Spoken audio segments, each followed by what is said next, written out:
iHeartRadio Broadway, driven by Mercedes-Benz. The best or nothing. Hi everyone, SJ Arniger from iHeartRadio Broadway. On September 30th, Netflix will be releasing the highly anticipated film adaptation of Mark Crawley's The Boys in the Band.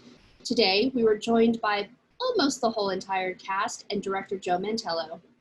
When you all were doing press for the Broadway revival, you had all mentioned how excited you were that this play was going to be seen by a larger audience. Now that it's a Netflix movie, what is the excitement level for the amplification of The Boys in the Band?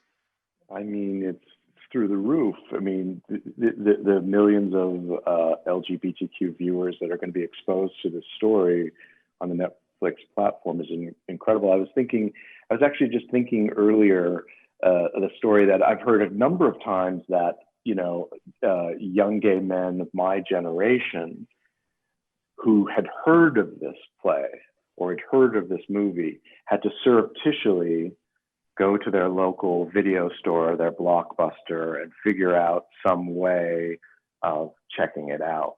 And it was, it was pretty risky, and that will not be the case here. And isn't that great? As we're going through this and doing press and talking about it and the different countries we're talking to, it's really only now starting to sink in how many different people and cultures and places are going to get to see this story. And as I'm computing all that, it's making me realize more and more how powerful and poignant Mart's script truly is, and the humanity that umbrellas over this whole thing, even though it is specifically about gay people, it covers all of humanity in these situations between these humans. We were fortunate enough to go from sellout audiences of 1,000 people 8 times a week a couple of years ago on Broadway, and it felt so empowering to get our message out about this project that was revived from 50 years ago. And now we have a global audience. We have a global audience coming up. So to be able to amplify that message is a really incredible feeling. Yeah, and we have a relevance right now, a story that deals with race, class, social justice, alcoholism during this time period could not be more appropriate, perhaps more appropriate than when we did the show on Broadway. And with filming, the difference between being live on stage to being in a film studio, you have an audience that you can play with. What were the challenges to take the play into a film studio and to do it with just really the 9 of you within the room? Forgetting that audience. I think it's such a luxury to have had a chance to have a holistic understanding of the piece from A to Z and have done it 8 times a week, and to even though every audience and every performance is different, to have an understanding of where they are and the understanding of the story that you're trying to tell. But I felt like Joe Mantello, our director, did such a phenomenal job of encouraging us to not rely on that and to step and to continue to explore our characters and not always make the same choices we did on stage. They are different mediums, but when you're sort of freed from the demand to project to the back wall and to kind of reach that far, and rather you're having a camera come close and kind of come into you. It does force you to get specific, but you kind of naturally become more specific. Granted, we had much more time to marinate with these characters, but I think that in a funny way, I don't want to say in one format you listen better or you do anything too differently, but you do kind of, you drop into a much more moment-to-moment based way of listening and responding. And that's pretty amazing to feel out with something you already know on the stage, to then be able to take that to the camera. One of the things we were talking about earlier is how I'm used to playing very authoritarian alpha males, and that Bernard is very much a quiet librarian who says shh all day. And trying to go to film and really embracing that was a lot easier than I thought that was going to be. And it was very difficult on stage to project that. So I was excited about getting to really just slip into Bernard's skin and listen to the fellow actors in a way that you have to on stage, but it is also, it moves differently when you're doing it live every single night. From my entrance, for one, is so well crafted in the script, and it worked out well. But yeah, you have to really trust the director, which we did. Joe Mantello is a genius, and in the editing too. I mean, you really have to trust that moment when they're dancing to Heat Wave and I walk in is going to have the same sense of humor and gravitas that you want to get across. So we didn't need the laughter, but you hope and kind of know in the back of your mind that they're going to edit it in a way that makes sense and makes that work.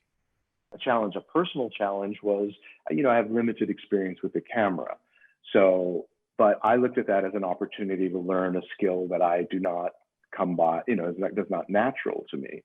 And the way that you do that is you surround yourself with really, really extraordinary artists like Bill Pope. And you learn from him every day, and you understand, and you start to glean information from him by, and I would talk about the emotional landscape of the scene, and he would talk about it from a technical point of view.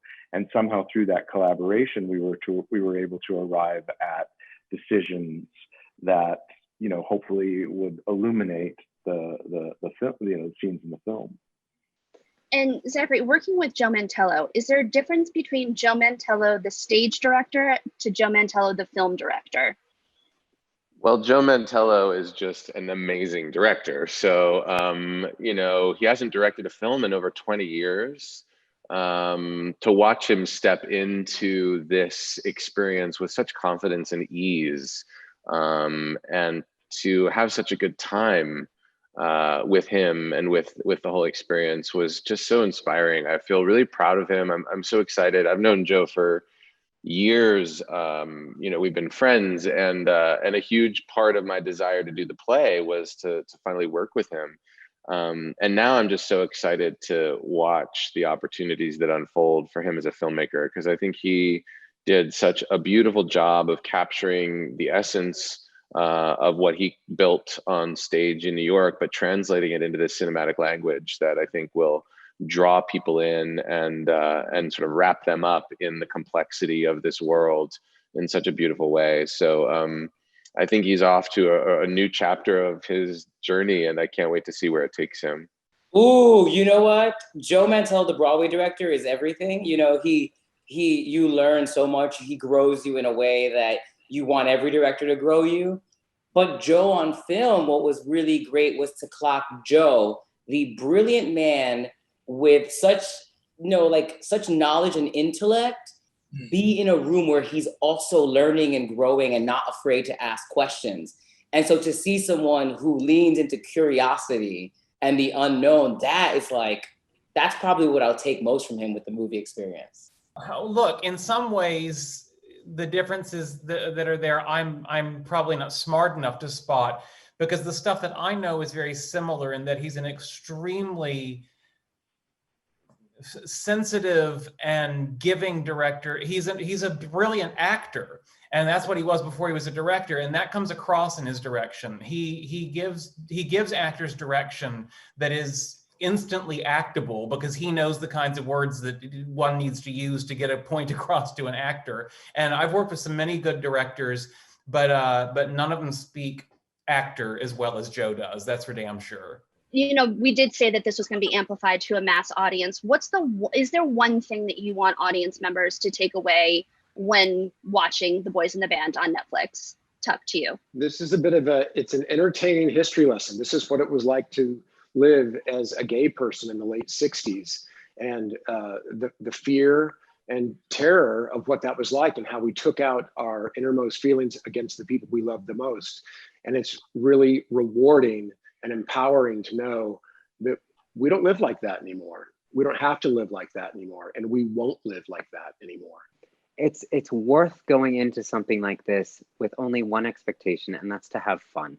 Because as soon as you allow yourself to have fun, the rest, the meaningfulness of it, the layers to the performances and to the writing can really just settle in, and you can approach them having enjoyed them. And I think so often when it comes to something like this being framed as important, it's hard to just kind of relax and enjoy things. And the last question, What does it mean to you to be with this cast? You've been together for a while between the Broadway revival and filming and now the press junket and everything surrounding. What does this cast mean to you? I mean, it was really one of the most extraordinary experiences. And I don't say that lightly, and I don't say that about everything, but their camaraderie and I think our chemistry as a group is just it's very rare when you stumble into those experiences, and it's one of the proudest achievements of my life, and also frankly just one of the most enjoyable. I saw the movie last night. It is truly a beautiful, beautiful film. The Broadway production was stellar itself. So congratulations. It's just amazing. Thank you so much. iHeartRadio Broadway, driven by Mercedes-Benz. The best or nothing.